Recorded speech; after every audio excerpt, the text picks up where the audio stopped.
Здравейте на всички последователи на Христа!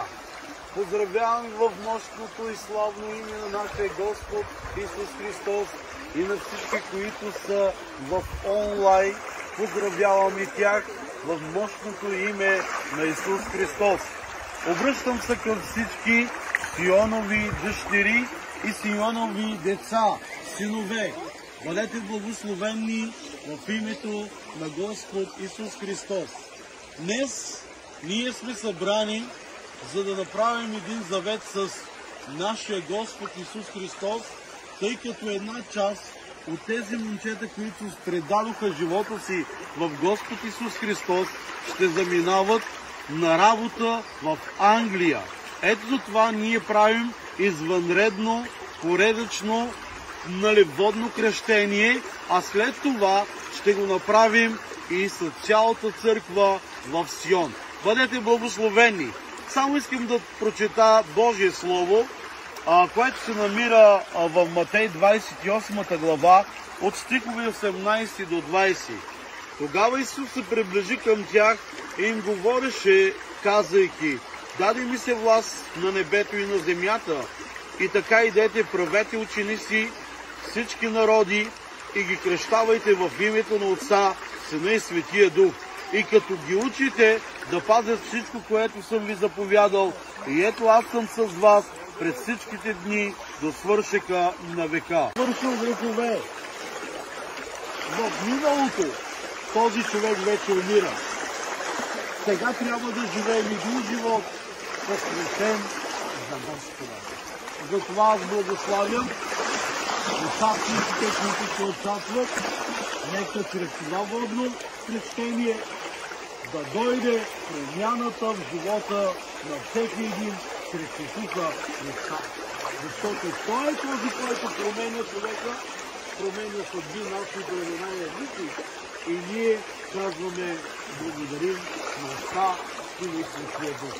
Затова аз ще помоля тези, които ще участват, Исус Христос, че в този час ние правим както Твоята, изпълняваме Твоята заповед, чрез която Ти ни казваш: идете от целия свят и кръщавайте в името на Отца, Сина и Светия Дух. Ето сега, Боже мой, Твоите последователи, синове и дъщери и ученици са взели решение в своя живот да направят и да изпълнят тази заповед в живота си, да направят завет между Тебе и себе си, че те ще Ти служат и живота, който ще живеят, ще го живеят като за Господа, и казваме: Амин. Заповядайте.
Thank you.